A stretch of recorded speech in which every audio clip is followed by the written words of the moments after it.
যেই নারী টিকটিকি দেখলে ওই ঘরে আর ঢুকে না, যেই নারী একটা সুই দেখলে বলে যে করুণায় মারা যেতে রাজি, সুই দিতে রাজি না, সেই মেয়ে যখন মা হয়, যারা সন্তানের বাপ হয়েছেন, সিজারে যাদের সন্তান হয়েছে আপনারা বুঝবেন, পেট কেটে ফেলে, পেট। আমি যদি আপনাদেরকে একটু বুঝাতে পারতাম, শুনেন, বমি হওয়া এক রকমের শান্তি, বমি হচ্ছে না, শুধু বমির বাপ, মেজাজও ধরে, মনও ধরে। ভালোবাসার মানুষ আইসা যদি বলে আই লাভ ইউ, কয় আই হেট ইউ, কারণ তখন আই লাভ ইউর উত্তর দেওয়ার মতো মন মানসিকতা, ইচ্ছা। এবার আমি বলতে থাকবো, আপনারা একটু বলবেন কষ্টটা কেমন, চিন্তা করবেন। বমি হচ্ছে না, বমির ভাব, বারবার ভাব। ভালো খাবার ঘ্রাণ আসলেই বমি বমি লাগে, মাথা চক্কর দেয়, বসতে পারে না, শুইতে পারে না, উঠতে পারে না। আমার মা যখন আমি পেটে আসছি, আপনি যখন পেটে গেছেন, আপনার মার অবস্থা, আপনার মার অবস্থা, একটু সুবহানাল্লাহ বলতে থাকি না। মার অবস্থা, শুইতে পারে না, বসতে পারে না, দাঁড়াতে পারে না, খাইতে পারে না, গ্রান নিতে পারে না। আবার এদিকে সংসারের সব রান্নার কাজ করা লাগছে, কাপড় ধোয়া লাগছে, ঘর মোছা লাগতেছে, পরিষ্কার পরিচ্ছন্ন সব কাজ করা লাগতেছে। কিন্তু আমার মা কখনো আমাকে নিয়ে বিরক্ত হয় নাই। আপনার মা আপনাকে নিয়ে কখনো বিরক্ত বোধ দেখায় নাই, বিরক্ত বোধ দেখায় নাই। সারাদিন কাজ করা মানুষের একটু তো ঘুমের দরকার, এটা নিয়ে তো কারো কোনো দাবি নাই। প্রত্যেকটা মানুষের তো ঘুমানোর অধিকার আছে। কিন্তু আমরা যখন মায়ের পেটে আসছিলাম, রাতে 2টা-3টা বাজে লাথি মেরে মাকে ঘুম থেকে জাগাইয়ে দিয়েছিলাম। আমার মা, আপনার মা, সেই ব্যথা, সেই কষ্ট, যেখানে রাগ হওয়ার কথা, কাঁচা বুক ঘুম ভাঙ্গার কারণে, সেখানে আপনার মা, আমার মা মুস্কি মুস্কি হাসতে শুরু করলেন, মুস্কি মুস্কি হাসতে শুরু করলেন। এক কেমন জানি এক আনন্দ অনুভব করতে লাগলেন। জগৎ জিজ্ঞেস করে, মারে তুই সারাদিন কাজ করে 12টায় ঘুমাতে গেলি, 2টায় তোর চোখ খুলে গেল, বাচ্চা লাথি মেরে, তোর কি একটু রাগ লাগে না? বলে স্বাভাবিক সময় হলে রাখতো, কিন্তু আজকে ব্যথাটাও খুব মজার লাগে, লাথিটাও খুব আনন্দের লাগতেছে, মজা লাগতেছে। আমি খাইতে পারি না, মন ভরে অনেক দিন হয়ে গেল, কিন্তু আমার ক্ষুধা লাগে না, আমার দুর্বলতা লাগে না। এবার যখন পেট বড় হয়ে গেল, ভালো করে গোসল করতে পারে না, বাথরুম করতে পারে না, হাঁটতে পারে না, শরীর ভার হয়ে গেল। এর উপরে আবার সংসারের কাজ করা লাগতেছে আমাদের মাদের। কিন্তু মা কখনো বিরক্ত হয় নাই, মা কখনো বিরক্ত হয় নাই। প্রত্যেকটা ব্যথা যেন আনন্দের হয়ে গেল, প্রত্যেকটা কষ্ট যেন সুখের হয়ে গেল। আপনার আমার মা এই রকম কষ্ট সইতে এবার মার পেইন ব্যথা যখন উঠলো, হসপিটালে নিয়ে গেল, ডাক্তার চেক আপ করে বলে, না এখানে তো বড় ক্রিটিক্যাল সিচুয়েশন দাঁড়িয়েছে। বলে, জিজ্ঞেস করে কি? বলে যে হয়তো মাকে বাঁচানো যাবে, না হয় সন্তানকে বাঁচানো যাবে, দুইজনের একজনকে বাঁচানো যাবে, দুইজনকে একসাথে বাঁচানো যাবে না। স্বামী বলে আমার বউকে বাঁচাও, মা বাবা বলে আমার মেয়েকে বাঁচাও, শ্বশুর শাশুড়ি বলে আমার ছেলের বউকে বাঁচাও, জগৎ বলে মাকে বাঁচাও, মাকে বাঁচাও, মাকে বাঁচাও। কারণ মা থাকলে তো সন্তান আরো আসবে, সন্তান আরো আসবে, সন্তান আরো আসবে, মাকে বাঁচাও। সবাই বলে মাকে বাঁচাও। ডাক্তারের মনে একটা ইচ্ছা জাগলো, মাকেও একবার জিজ্ঞেস করি সেই মাটার রায়টা কি, বক্তব্যটা কি। সবাই বলে মাকে বাঁচাও। মাকে যখন জিজ্ঞেস করা হলো, মা বলে যে আমার স্বামীর কথা শুনেন না, আমার মার কথা শুনেন না, আমার বাবার কথা শুনেন না, আমার শ্বশুর শাশুড়ির কথা শুনেন না, আমার কথাটা শুনেন ডাক্তার। আমি তো দেখেছি দুনিয়াটা কি রঙের, আমার এই বাচ্চাটা এখনো দুনিয়া দেখে নাই, এখনো দুনিয়া দেখে নাই। আমি তো দেখেছি ফলের স্বাদ কেমন, আমের স্বাদ কেমন, আমার বাচ্চা এখনো সেই স্বাদটা পায় নাই। ডাক্তার গো, ও আমার ডাক্তার ভাইয়া, তুমি আমার বড় ভাইয়ের মতো, অনুরোধ করে বলি, দুইজন থেকে যদি একজন বাঁচানো যায়, আমাকে বাঁচাইও না, আমার সন্তানকে বাঁচাও, আমার সন্তানকে বাঁচাও, আমার সন্তানকে বাঁচাও। আমি স্বার্থপরের মতো নিজে বাঁচার জন্য সন্তানকে মারতে আমি মা পারবো না, আমি মা পারবো না, আমি মা পারবো না। আমি দরকার হলে মরে যেতে রাজি, আমার সন্তানের মুখে আমি হাসি দেখতে রাজি। আমাদের দুনিয়ার ধরন নিয়ম হচ্ছে যে যারে মানে পাম দেয়, যে যারে একটু তেল মারে, যে যারে একটু পাম দিয়ে ফুলাইতে পারে, যে যারে একটু দাম দিয়ে মাথায় তুলতে পারে, সে 2 টাকা চাইলে 2000 টাকা দেয়।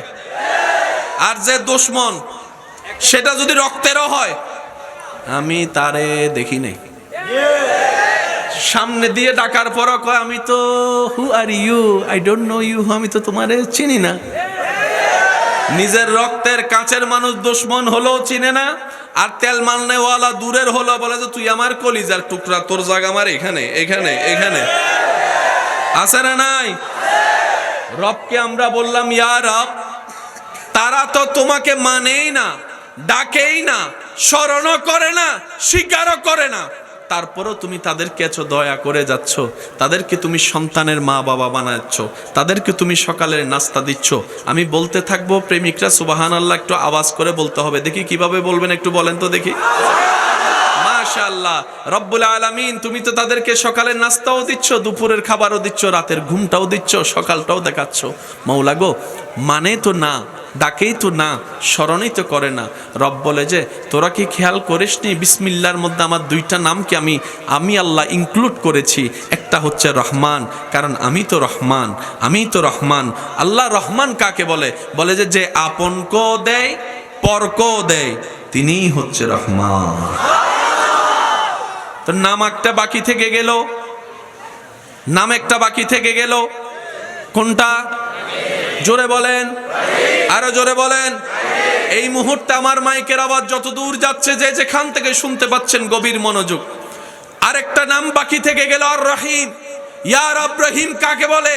রব্বুল আলামিন বলে হাজার গুনাহ করার পরও জান্নাত পাওয়ার তোমাদের যোগ্যতা থাকবে না, ঈমানটা নিয়ে হাসরে আসলেই বুঝতে পারবা আমি রহিম কাকে বলে, আমি রহিম কাকে বলে, আমি রহিম কাকে বলে, আমি রহিম কাকে বলে। জান্নাতের জ্ঞান পাওয়ার যোগ্যতা তোদের নাই, আমি রহিম দয়া করে তোদেরকে গুনাহ মাফ করে দিব, জান্নাতেও ঘর দিয়ে দিব। গোলাপ নীলাম, গাদা নীলাম, নীলাম রজনী গন্ধা, মনের সুখে মালা গাতিলাম সকাল থেকে। একবার দেখা দাও যদি ও গো কামলিওয়ালা, একবার ও গো কামলিওয়ালা, হাসি মুখে পড়াবো তোমায় হাজার ফুলের মালা, বলি সবাই ইয়া রাসূলুল্লাহ, ইয়া লা। উচ্চ আওয়াজ একবার বলেন মারহাবা। অনুরোধ করব, আওয়াজটা করেন না, নড়াচড়া করেন না, মনোযোগ মনোযোগ। যতটুকু করা যায় থাক, ওনারা থাকুক, আওয়াজ যেন না হয়, বাস থাকুক থাকুক। ভাইয়া কয়টা নাম? আর রহমান, আর রহমান, দোনোটার মাদ্দা হচ্ছে রা হা মিম। ভাইয়া একটু I love you, I love you. Okay, মাশাআল্লাহ। রা হা মিম বলেন, রাহা রাহা রাহা রাহা। এবার বলেন, মানুষের বাংলাতে এটাকে কি বলে? যেটাকে বাংলায় পেট বলে সেটা ইংরেজিতে বলে মাশাআল্লাহ, আরো জোরে বলেন। আর আরবিতে বলা হয় বাতান, আরবিতে বলা হয়, সবাই বলেন, আরবিতে বলা হয়। বাংলায় যেটাকে বলা হয় পেট, ইংরেজিতে বলা হয় বেলি, আর সেটাকে আরবিতে বলা হয় বাতান। কিন্তু যখন আমি আমার মায়ের পেটে, আপনি যখন আপনার মায়ের পেটে গিয়েছেন, সেটা আর বতন থাকে নাই, সেটাকে বলা হয় রেহেম। এখনো শুনি নাই, আরো জোরে বলেন। যারা যারা মাকে ভালোবাসেন আওয়াজ দিয়ে বলেন সুবহানাল্লাহ। এবার বলেন, পুরুষ বেশি সাহসী নাকি নারী বেশি সাহসী? তেলাফুকা দেখলে লাভ দেয় কে? আরো জোরে। যদি আপনি একটা মহিলা মানুষের তেলাফুকা দিয়ে ধরেন, আর অস্ত্র ধরা লাগবে না, সম্পত্তি সব লিখা দিব আপনার নামে। তেলাফুকা দেখলে ভয় পায় কে, পুরুষ না নারী? আরো জোরে বলেন, পুরুষ না নারী? টিকটিকি দেখলে ওই রুমে আর যায় না, পুরুষ না নারী? যেই নারী তেলাপোকা দেখলে এক লাফে ওই রুমে চলে যায়, যেই নারী টিকটিকি দেখলে ওই ঘরে আর ঢুকে না, যেই নারী একটা সুই দেখলে বলে যে করুণায় মারা যেতে রাজি, সুই দিতে রাজি না, সেই মেয়ে যখন মা হয়,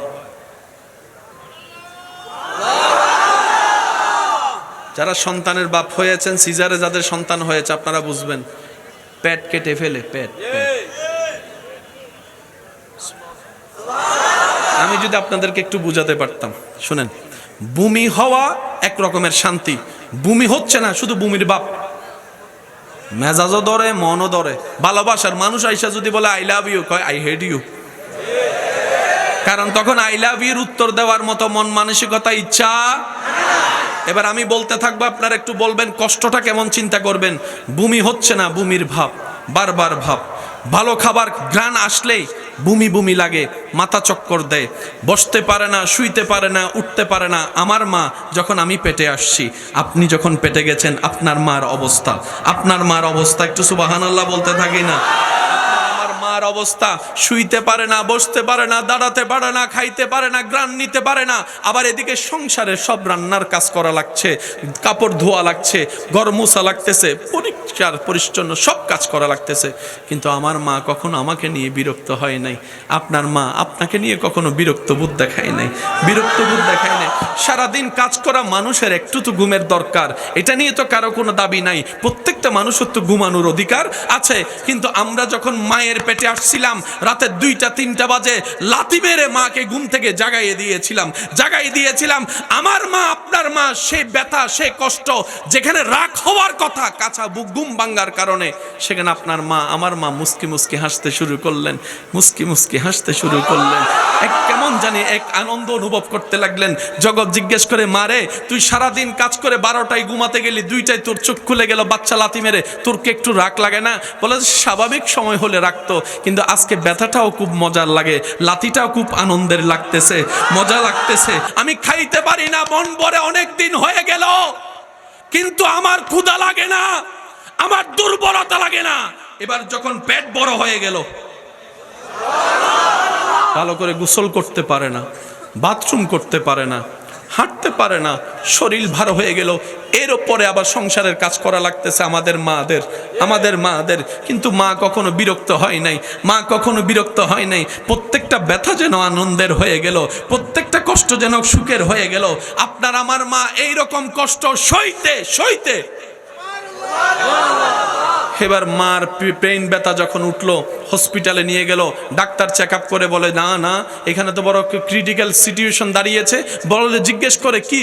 বলে যে হয়তো মাকে বাঁচানো যাবে, না হয় সন্তানকে বাঁচানো যাবে, দুইজনের একজনকে বাঁচানো যাবে, দুইজনকে একসাথে বাঁচানো যাবে না।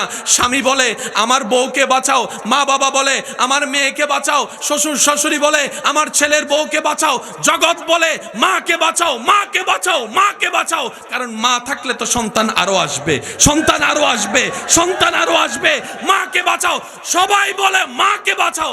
ডাক্তারের মনে একটা ইচ্ছা জাগলো, মাকেও একবার জিজ্ঞেস করি সেই মাটার রায়টা কি, বক্তব্যটা কি। সবাই বলে মাকে বাঁচাও। মাকে যখন জিজ্ঞেস করা হলো, মা বলে যে আমার স্বামীর কথা শুনেন না, আমার মার কথা শুনেন না, আমার বাবার কথা শুনেন না, আমার শ্বশুর শাশুড়ির কথা শুনেন না, আমার কথাটা শুনেন ডাক্তার। আমি তো দেখেছি দুনিয়াটা কি রঙের, আমার এই বাচ্চাটা এখনো দুনিয়া দেখে নাই, দুনিয়া দেখে নাই, এখনো দুনিয়া দেখে নাই। আমি তো দেখেছি ফলের স্বাদ কেমন, আমের স্বাদ কেমন, আমার বাচ্চা এখনো সেই স্বাদটা পায় নাই। ডাক্তার গো, ও আমার ডাক্তার ভাইয়া, তুমি আমার বড় ভাইয়ের মতো, অনুরোধ করে বলি, দুইজন থেকে যদি একজন বাঁচানো যায়, আমাকে বাঁচাইও না, আমার সন্তানকে বাঁচাও, আমার সন্তানকে বাঁচাও, আমার সন্তানকে বাঁচাও। আমি স্বার্থপরের মতো নিজে বাঁচার জন্য সন্তানকে মারতে আমি মা পারবো না, আমি মা পারবো না, আমি মা পারবো না। আমি দরকার হলে মরে যেতে রাজি, আমার সন্তানের মুখে আমি হাসি দেখতে রাজি। ওই মা সন্তানকে রাখলেন কোথায়? রেহেমে। কোথায় রাখলেন? ওই রহমান থেকে রেহেম। আমি হয়তো বুঝাইতে ব্যর্থ হচ্ছি আপনাদের, যদি একটু বুঝে থাকেন আল্লাহর ওয়াস্তে দিলটা নরম করে শোনার চেষ্টা করেন, কারণ যে কোনো মুহূর্তে নিঃশ্বাস বন্ধ হয়ে যেতে পারে। আগে একটা সময় ছিল মানুষ মরার জন্য একটা বয়স হতো, দাড়ি সাদা হতো, দাঁত পড়ে যেত। এখন আর এই সিচুয়েশন দেখা যায় না। আগে একটা ঘরে মানুষ মারা গেলে সবাই এসে পানি দিত, এখন পানি দেওয়ার সুযোগটাও কখন জানে আপনার ডাক্তার চলে আসে। কত যুবক আপনি দেখেছেন মোটর সাইকেল নিয়ে বের হয়েছে, সাদা কাপড় পরে ঘরে ঢুকতে হলো, আপনার চোখেই তো দেখা। আর কতটুক দেখলে আপনার আমার সেই বুদ্ধিটা জাগবে, আপনি আমি আর কতটুক দেখলে আমাদের দিলটা নরম হবে, আমাদের দুষ্টামি করা বন্ধ হবে, আমাদের বেয়াদবি করা বন্ধ হবে, অশ্লীলতা বন্ধ হবে। কথা বলেন ঠিক কি না? ইমানদার ভাইয়েরা, পেট বলেন বাংলায় কি, ইংরেজিতে সইতে পারে। এখন বুঝতে পারছেন? যখন সন্তান কনসিভ হয়, আল্লাহর রহমতের একটা স্পেশাল নিয়ামত প্রত্যেকটা মাকে দিয়ে দেয়। এবার যে মা তেলাফুকা দেখলে লাফ দিয়ে চলে যায়, আজকে সে মা সিজারের জন্য রাজি হয়ে যাচ্ছে। বেয়াদবি মাফ করবেন, সিজার করার আগে একটা ইনস্তিতিয়া দেওয়া হয়। এটা যে কোনো ডাক্তার দিতে পারে, এটার জন্য আলাদা একটা ডাক্তারকে ইনভাইট করা হয়। এই ইনস্তিতিয়ার যে পাওয়ারটা আছে, যে পরিমাপটা আছে, এটা যদি হালকা 19-20 হয়, কথা বলেন, ওই মার জীবন সারা জীবনের জন্য এটা দিতে হয়। এখানে বলেন না কোথায়, পিছনে এই জায়গায় দিতে হয়। হালকা 19-20 হলে ওই মেয়ের জীবন। এত বড় রিস্ক মা নিচ্ছে হাসি মুখে। কোন সে দয়া, কোন সে মায়া?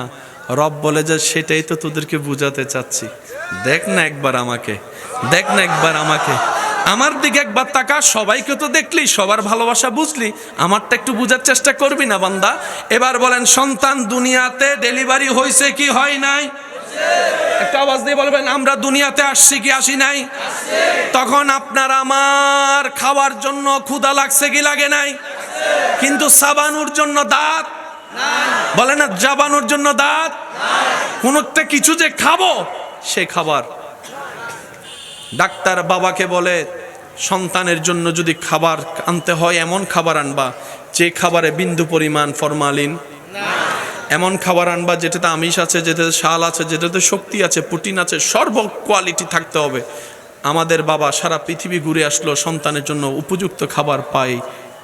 বলেন না পায়? সন্তানের বাবা ঘরে আসার পরে দেখে আমাদের মা আমাদেরকে কোলে নিয়ে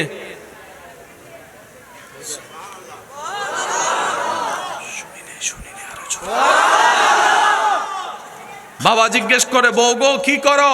সন্তানকে খাওয়ায়। সন্তানকে খাওয়া মানে খাওয়ার কোত্থেকে? যিনি পাঠিয়েছেন, যিনি বানিয়েছেন, যিনি পাঠিয়েছেন, যিনি সাজিয়েছেন, তিনিই যত্ন নিচ্ছেন, তিনিই খাবার দিচ্ছেন, তিনিই খাবার দিচ্ছেন, তিনিই খাবার দিচ্ছেন। ডেলিভারির 3 মাস আগেও এই স্তনে কোনো দুধ ছিল না। সন্তান আসার সাথে সাথেই আমি সবার মুখে শুনতে চাই, আরো জোরে বলেন সুবহানাল্লাহ। রব্বুল আলামিন বলে, আনার রহমান, আনার রহিম, আনাল মালিক, আনাল খালিক, আনাল গফফার, আনাল সত্তার, আনাল গানি, আনাল জুল জালাল ওয়াল ইকরাম। আমার মত একজন রব থাকতে তোদের এত টেনশন কিসের? তোদের এত ভাবনা কিসের? বর্ষাটা আমি রবের উপর রাখ, দিলটা নবীর প্রেম দিয়ে সাজাই নে, বন্ধ রাস্তা আমি আল্লাহ কুদরত দিয়ে খুলে দিব তোদের জন্য। ঈমান আছে না নাই? জোরে বলতে হবে যুবকের আওয়াজে, সেই বিশ্বাস আছে না নাই? আরো জোরে বলেন, আছে না নাই? এবার আওয়াজ দিয়ে আমাকে একটু সহযোগিতা করবেন। বাচ্চা মায়ের বুক থেকে দুধ খায় কি খায় না? কয় বছর দুধ থাকে? 2 বছর পরে অটোমেটিক, বলেন অটোমেটিক। বর্তমানের ছেলেরা এত দুর্বল কেন হচ্ছে জানেন? আগের মারা অন্তত 1.5 বছর 2 বছর দুধ খাওয়াইতো। এখন আর ওই রকম করে কেউ দুধ খাওয়ায়, যার কারণে সন্তান এখন বিতর্গতভাবে একদম দুর্বল হয়ে যাচ্ছে। এই যে ছোট্ট ছোট্ট ছেলেদেরও দেখবেন হাঁটুর মধ্যে ক্যালসিয়াম নাই। মনে রাখবেন, আমার মা বোনেরা যদি শুনে থাকেন, আপনি খাওয়ান না খাওয়ান আপনার ব্যাপার, কিন্তু আল্লাহ যেটা দিয়েছেন বুঝে শুনে দিয়েছেন। এবার আওয়াজ দিয়ে বলেন, মায়ের 1 ফোঁটা দুধের সাথে পৃথিবীর কোনো খাবারের তুলনা, শক্তির কোনো তুলনা, প্রোটিনের কোনো তুলনা, ক্যালসিয়ামের কোনো তুলনা। আল্লাহ সেই খাবার দিয়েছেন মায়ের বুকের মধ্যে। আপনারাই তো বলেন, মায়ের 1 ফোঁটা দুধের দাম সারা পৃথিবী বিক্রি করলেও দিতে পারবো। আল্লাহ তাআলা আমাদের সবাইকে একটু বুঝার তৌফিক দান করুন। আমি বুঝতেছি আপনাদের কষ্টগুলো। মাশাআল্লাহ, আল্লাহু আকবার। আচ্ছা তাহলে 5 মিনিট বিরতি দিই। তবে আজকের পরিবেশটা আমার কাছে খুব পছন্দ হয়েছে। কিছু কিছু মানুষের চেহারার মধ্যে আমি জানার তৃষ্ণা খুঁজে পাচ্ছি, রবের প্রেম সাগরে ডুব দেওয়ার একটা আশা দেখতে পাচ্ছি। ওনাদের জন্য 2-4 কালিমা বলার চেষ্টা করবো ওলামায়ে কেরামের দোয়া নিয়ে। আপনারা একটু শুনতে রাজি আছেন ইনশাল্লাহ? শুনতে রাজি আছেন ইনশাল্লাহ? বেশিক্ষণ কষ্টের কারণ হবে না, একবার বলেন মারহাবা, আর একটু জোরে বলেন মারহাবা।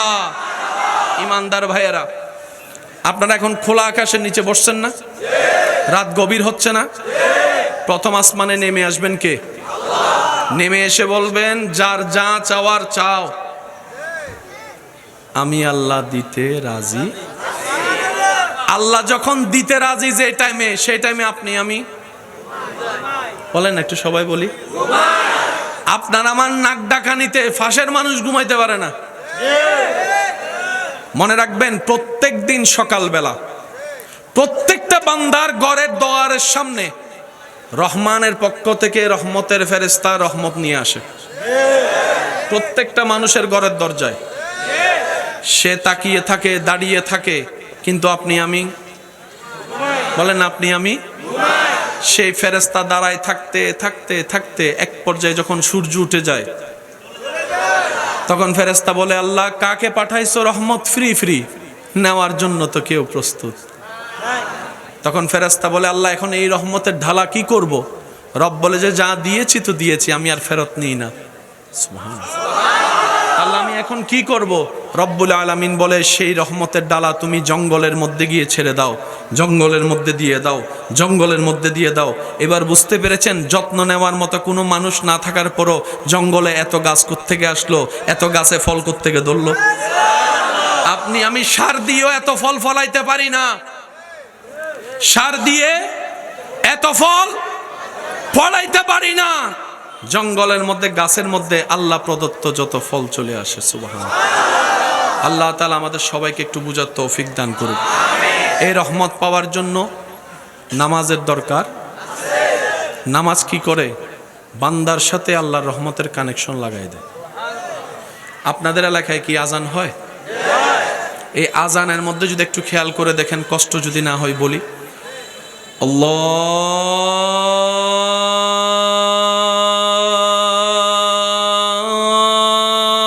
আল্লাহু আকবার, আল্লাহু আকবার। শুরু হয় আল্লাহু আকবার দিয়ে। কার নাম? আজানে শুরু হয় আল্লাহু আকবার, আল্লাহর নাম। এবার আজানের শেষটা দেখেন, লা ইলাহা ইল্লাল্লাহ। শুরুও রবের নামে, শেষও রবের নামে। আর একটু জোরে বলেন। আজকে যাওয়ার পরে এই আজানকে একটু নোট করবেন, পারলে একটু লিখবেন। আপনি দেখবেন এই আজানের ভিতরে মোট 50টা শব্দ আছে। বলেন বলেন। আল্লাহু আকবার, আল্লাহু আকবার, এভাবে গণলে 50টা শব্দ পাবেন। আল্লাহ 50টা শব্দ দিয়ে তুমি আজান তৈরি করলা কেন? রব বলে যে এটাই তো সেই নামাজের আজান, পড়বা তুমি 5, আমলে লিখা হবে 50। এবার আপনারা বলেন, নামাজ ডেলি কয় ওয়াক্ত? এই 5 ওয়াক্ত নামাজের ভিতর ফরজ নামাজ আছে না নাই? ফজরের ফরজ নামাজ কয় রাকাত? জোহরেরটা কয় রাকাত? 4 2 বলেন 4 2। আসরের কয় রাকাত? 6 4। মাগরিবের কয় রাকাত? 10 3 13। আর এশারের কয় রাকাত? 13 4 13 4। আজানের মধ্যে আল্লাহ 29 কিংবা 30টা আরবি হরফের ভিতর মাত্র 17 হরফ দিয়ে আজান সাজাই দিয়েছেন। এই আজানের মধ্যে অনেক নিয়ামত আছে। কোথাও বাচ্চা ডুবে গেছে, কেউ খুঁজেই পাচ্ছে না, পুকুরে, চতুর্দিক থেকে আজান দেওয়া শুরু করেন, আমি শুনি নাই, আমি শুনি নাই, আমি শুনি না। কোন একটা নতুন ঘর উদ্বোধন করছেন, জোরে বলেন। কোথাও আগুন লেগেছে, এই আজান শুধু নামাজের কাজ করে না। আরেকটু জোরে বলেন না। ব্যর্থতা আমাদের, আমরা গাদা, আমরা অনুপযুক্ত, আমরা নিয়ামত নিতেই জানি না, রব নিয়ামত দিতে প্রস্তুত। বলেন ঠিক কিনা? হরদম প্রস্তুত তিনি। যে কোনো বিপদ, ভূমিকম্প হয়, বলেন না ভূমিকম্প হয়, ভূমিকম্প যখন হয় তখন চতুর্দিক থেকে কি শোনা যায়? এই আজানটাকে শুধু মামুলি মনে করলে হবে না।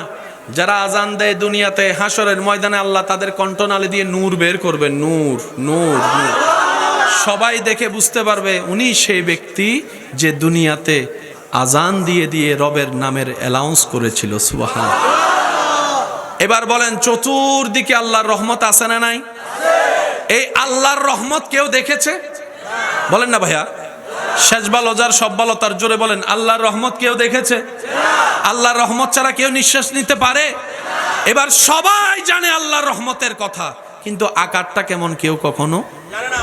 রব্বুল আলামিনকে আমরা বললাম, আল্লাহ তোমার রহমত দেখতে চাই।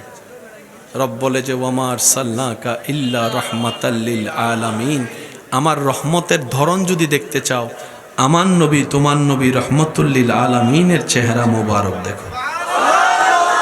নবীকে দেখা মানে আল্লাহর রহমত দেখা। আর একটু জোরে বলা যাবে না? আর একটু জোরে বলেন। জন্ম আমার নবীর যুগে হলে হতো, জন্ম আমার নবীর যুগে হলে দুনয়নে রসূলে পাক দেখিলে কেমন হতো। মাশাআল্লাহ। দুনয়নে দেখিলে কেমন হতো, জন্ম আমার নবীর যুগে। উচ্চ আওয়াজ একবার বলেন মারহাবা। আমার যুবক ভাইদের উদ্দেশ্যে দুই একটি কথা। এই দুনিয়াতে যতদিন বাঁচবেন চেষ্টা করবেন বুক ফুলায় মাথা উঁচু করে বাঁচতে।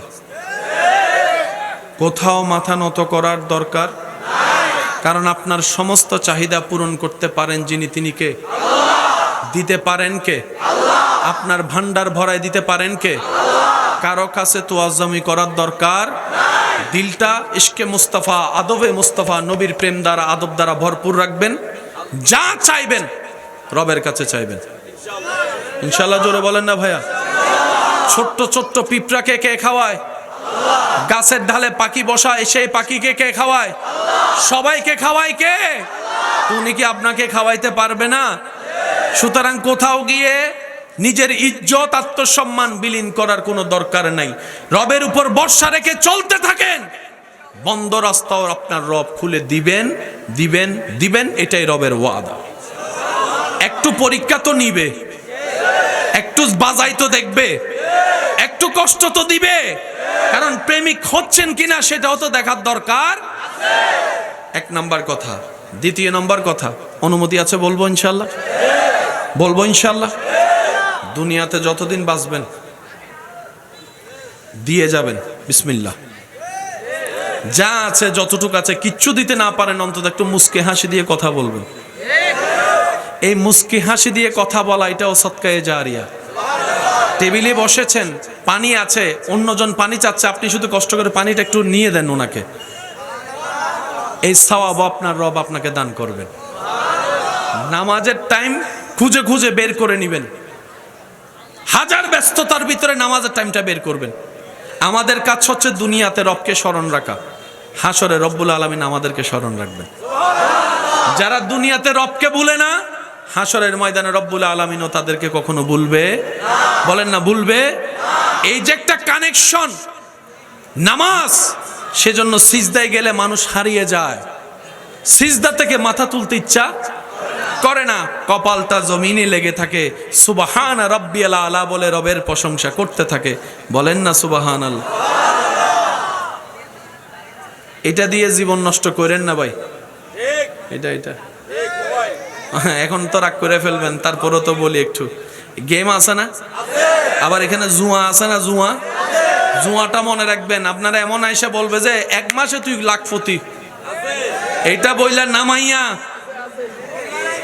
তারপরে আপনার ঋণের মধ্যে বাজাইয়া এবার কর তোর মরা তুই মরগা।